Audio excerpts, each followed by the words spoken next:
all that you see, which is human work on this planet, first found expression in the mind, then it got manifested in the outside world. So one thing we need to understand is, the wonderful things that we have done on this planet and the horrible things that we have done on this planet, both have come from the human mind. So if we are concerned as to what we create in this world, it's extremely important that first of all we learn to create the right things in our mind, how we keep our minds. If we do not have the power to keep our minds the way we want it, what we create in the world is also going to be very accidental and haphazard. So learning to create our minds the way we want is the basis of creating the world the way we want. There is a wonderful story in the yogic lore. On a certain day, a man took a walk. He went for a long walk. Accidentally, unawares, he walked into paradise. Fortunate, isn't he? He just took a walk and he landed up in paradise. After this long walk, he felt little tired. So he thought, oh, I'm tired, I wish I could rest somewhere. He looked around, there was a nice tree, underneath which there was very cushiony grass. So it was inviting. He went and put his head down there and slept. After a few hours he woke up, well rested, and he thought, oh, I'm well rested, but I'm feeling hungry, I wish I had something to eat. And he thought about all the nice things that he ever wanted to eat in his life. And instantly, all those things appeared in front of him. You need to understand, there the service is like that. Hungry people don't ask questions. Food came and he ate. Stomach became full. Then he thought, oh, my stomach is full, I wish I had something to drink. All the nice things that he ever wanted to drink, he thought about it and all of them just appeared in front of him. Drinking people also don't ask questions, so he drank. Now with a little bit of alcohol in him, you know Charles Darwin told you, all of you are monkeys, your tail fell away. Not me, Charles Darwin told you that you were all monkeys and your tail fell away and then you became human. Yes, definitely the tail fell away, but the monkey… In yoga, we always refer to an unestablished mind as markata, which means a monkey. Why we are referring to the mind as a monkey is, what are the qualities of a monkey? One thing about a monkey is, it's unnecessary movement. And another thing about the monkey is, if I say you're monkeying somebody, what does it mean? Imitation. Monkey and imitation have become synonymous. So these two essential qualities of a monkey are very much the qualities of an unestablished mind. Unnecessary movement, you don't have to learn it from the monkey, you can teach it to the monkey. And imitation is full-time job of the mind. So when these two qualities are on, a mind is referred to as a monkey. So this monkey became active within him. He just looked around, thought, what the hell is happening here? I asked for food, food came. I asked for drink, drink came. There must be ghosts around here, and ghosts came. Oh, the ghosts have come, they're going to surround me and torture me, he thought. Immediately the ghosts surrounded him and started torturing him. Then he started screaming in pain and said, oh, they're going to kill me, and he died. Just now he said he's a fortunate being. The problem is he was sitting under a kalpa vriksha or a wishing tree. He asked for food, food came. He asked for drink, drink came. He asked for ghost, ghost came. He asked for torture, torture came. He asked for death, death happened. Now don't go looking for these kalpa vrikshas in the forest. You can barely find a tree these days. A well-established mind, a mind which is in a state of samyukti, is referred to as a kalpavriksha.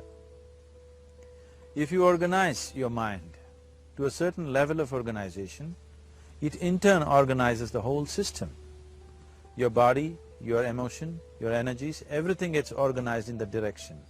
Once all these four dimensions of you, your physical body, your mind, your emotion and the fundamental life energies are organized in one direction, once you are like this, anything that you wish happens without even lifting a little finger actually.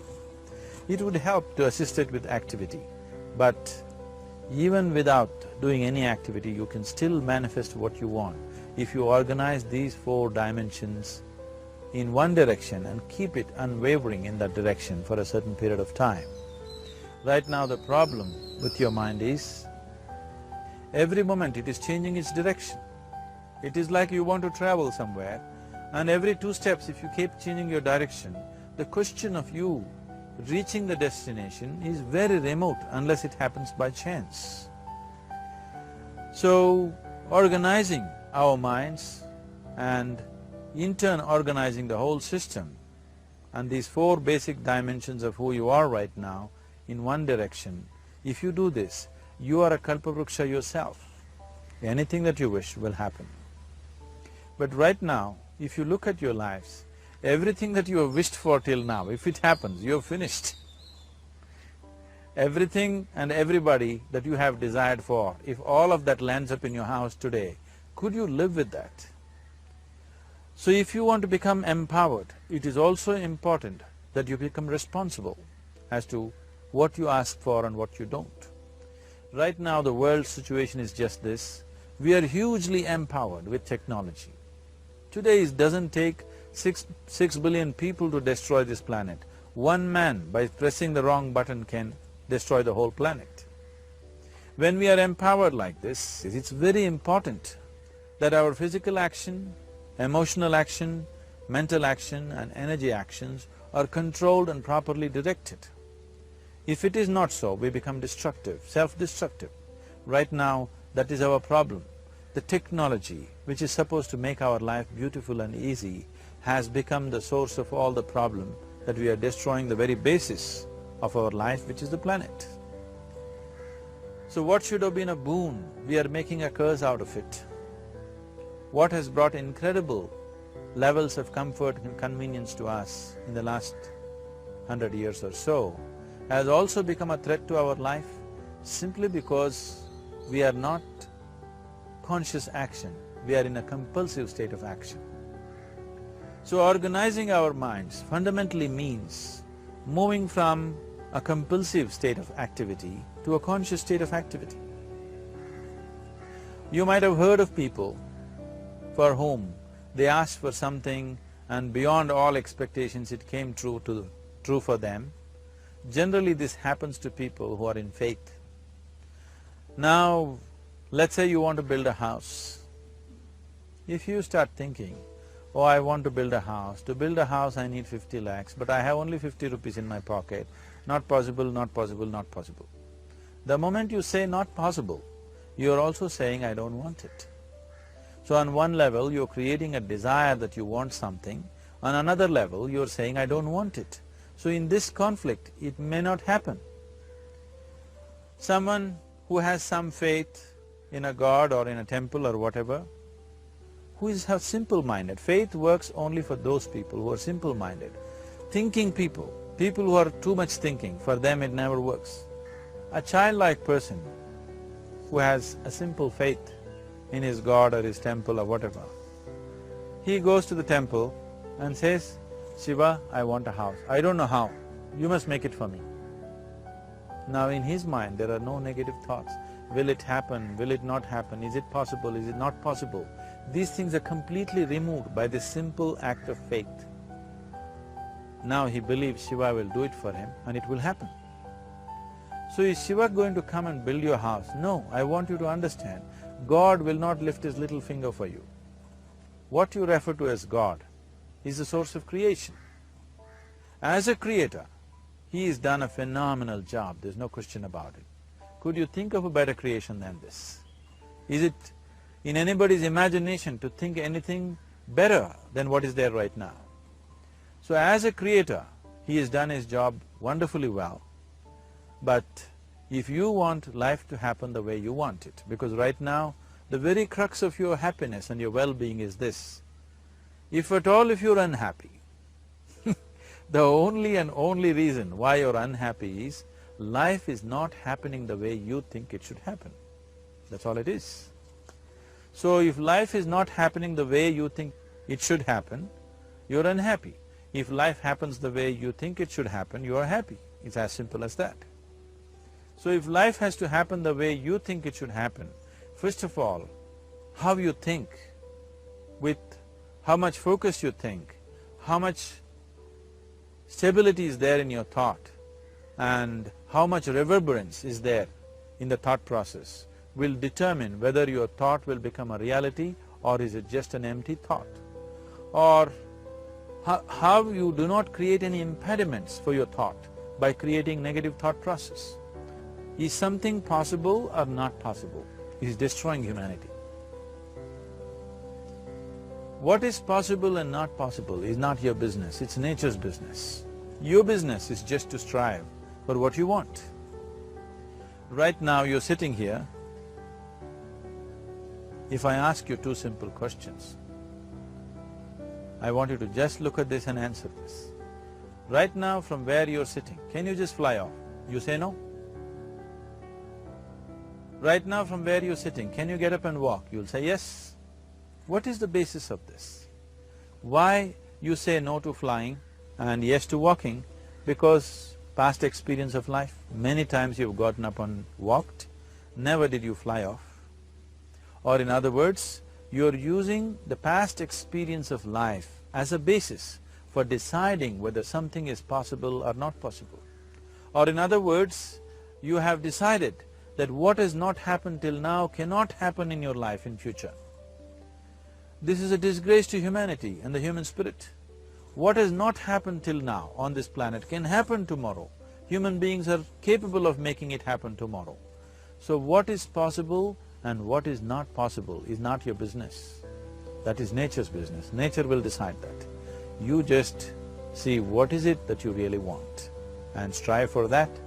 And if your thought is created in a powerful way, without any negativity, without any negative thoughts bringing down the intensity of the thought process, it will definitely manifest.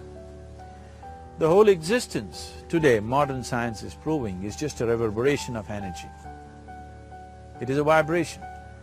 Similarly, your thought is also a vibration. If you generate a powerful thought and let it out, it will always manifest itself.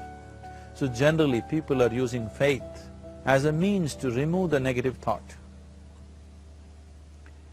Today, once you have become thinking human beings, your faith is not too deep.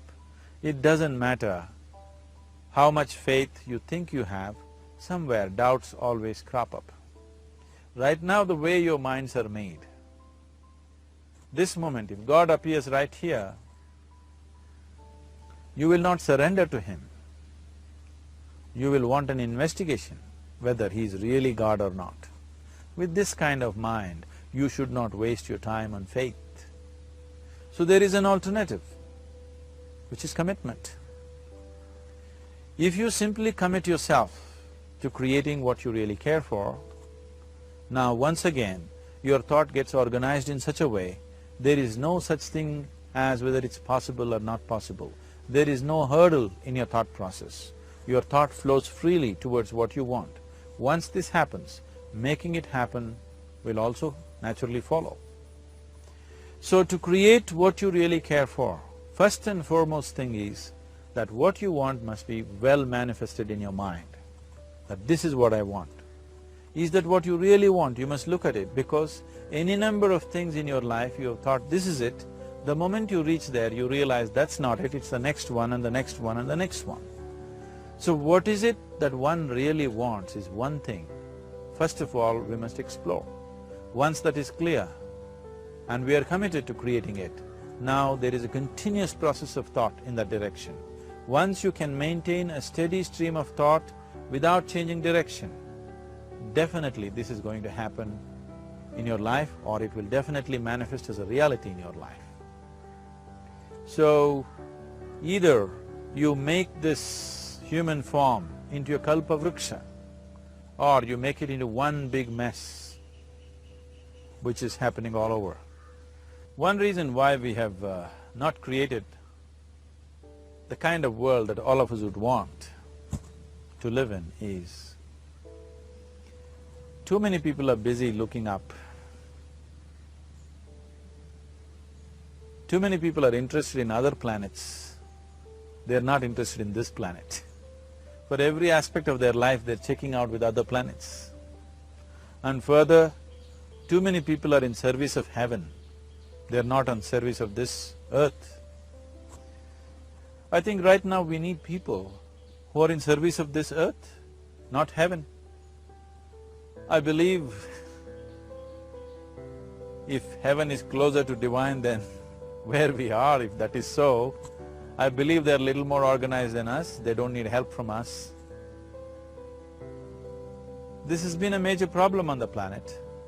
Anything that is valuable for a human being, anything that is good, the highest aspects of human life have unfortunately been exported to heaven. For example, if you say love, people say God is loving. We do not know whether God is loving or not. Human beings are capable of love. It is very, very important that people understand human beings are capable of love, human beings are capable of compassion, human beings are capable of joy and blissfulness. All the good things that are possible for a human being, unfortunately have been exported to heaven.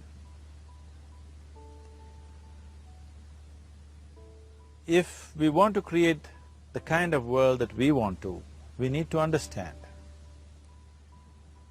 whatever you refer to as God, the idea of God has entered our mind only because we have seen creation around us.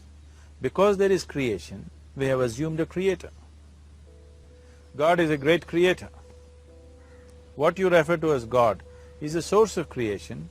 That source of creation has not failed us, has done a fantastic job. But now the question is about management. If you want to leave the management in the hands of the Creator, He will manage it in His own way, according to His agenda. But that's not what you want. You want life to happen the way you want it.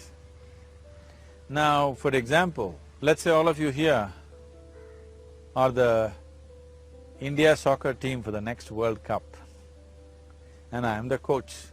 So these next 4 years, everything that you need to know about football is taught to you. Everything that I know about football is poured into you in so many ways. Now, the time to play the match has come. You're on the field and the ball comes near your foot, but you look at me, then it's no good. You've seen those coaches sitting there and boiling, nothing happens. Because now, once you're on the field, it's your job. So this is the same thing. The Creator has done a fantastic job. Now you're here. It is for you and me to see how to manage this, how we want it, how to keep this world, how, in what condition would all of us enjoy it best is something that we have to look at. So at every stage in our life, we tend to think, this is it. If this one thing happens, everything will be fine with my life. You reach there and you realize that's not it, and you postpone it to something else and something else. This is going on. The first and foremost thing is, you must be clear what is it that you really want. If you do not know what you want, the question of creating it doesn't arise. If you look at what you really want, what every human being wants is, he wants to live joyfully, he wants to live peacefully. In terms of its relationships, he wants it to be loving and affectionate. Or in other words, all that any human being is seeking for is pleasantness within himself, pleasantness around him. If this pleasantness, if it happens in our body, we call this health and pleasure. If it happens in our mind, we call this peace and joy.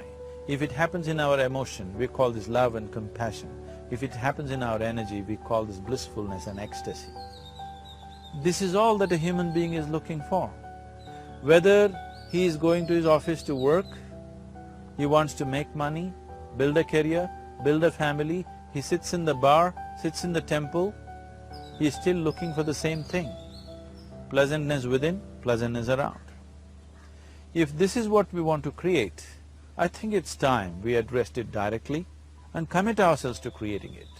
So you want to create yourself as a peaceful human being, joyful human being, loving human being, a pleasant human being on all levels. And do you also want a world like this? A peaceful world, a loving world, a joyful world? No, I want greenery, I want food. When we say a joyful world, that means everything that you want has happened. So this is all that you're looking for. So all that you need to do is commit yourself to creating it, to create a peaceful, joyful and loving world, both for yourself and everybody around you. Every day in the morning, if you start your day with this simple thought in your mind, that today, wherever I go, I will create a peaceful, loving and joyful world. If you fall down 100 times in the day, what does it matter? For a committed man, there is no such thing as failure. If you fall down 100 times, 100 lessons to be learnt. If you commit yourself like this to creating what you really care for, now your mind gets organized. Once your mind gets organized, the way you think is the way you feel, your emotion will get organized. Once your thought and emotion is organized, your energies will get organized in the same direction. Once your thought, emotion and energies are organized, your very body will get organized. Once all these four are organized in one direction, your ability to create and manifest what you want is phenomenal. You are the creator in many ways. Why I am saying you are the creator is, I want you to look at the nature of your life right now. If you eat a banana, in 4 hours' time, this banana becomes a human being.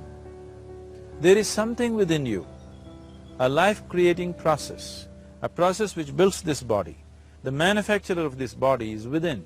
You give him a banana, he makes a human being out of that banana. Transforming a banana into a human being is not a small thing. It is a phenomena. It is just that this phenomena is happening within you unconsciously. If you could only consciously manifest this, making a banana into a human being, you are the creator. You are nothing less than that. As the theory of evolution goes, to make a monkey into a human being, it took millions of years. Over an afternoon, you can make a banana into a human being or whatever else, a piece of bread that you eat, into a human being. So, the very source of creation is functioning within you. If you organize these 4 dimensions of mind, emotion, body and energy in one direction, the source of creation is with you. You are the creator. What you want to create will happen to you effortlessly. Once you're organized like this, now you are not a mess. You are a kalpavruksha. You have the power to create what you want. There are tools and technologies as to how to organize this system in such a way that instead of being a psychological mess, you can make yourself into a kalpavruksha. This culture, these traditions, the whole technology of yoga is just about this, transforming yourself from being just a piece of creation to the creator himself. This is not in search of God, this is in search of becoming a God. This is not in search of divine, this is in search of becoming divine, because that which you call as divine, that which is the source of existence, is throbbing within you every moment of your life. Otherwise, a piece of bread cannot become a human being in the course of an afternoon. So, shifting from being just a piece of flesh and blood to becoming a creator, there is a whole science and technology for this. There are tools to make this happen. That which is the source of creation is functioning within you every moment of your life. It is just that, have you kept access to that dimension or not? Organizing the 4 basic elements of your life will give you that access. There are tools and technologies to do this. The whole science of yoga, the whole technology that we refer to as yoga is just about this, transforming yourself from being just a piece of creation to become a creator. For example, 100 years ago, if I picked up something like this and I start speaking to someone who is across in another part of the world, you would think it's some kind of a miracle. Either I must be a messenger or a son or maybe God himself.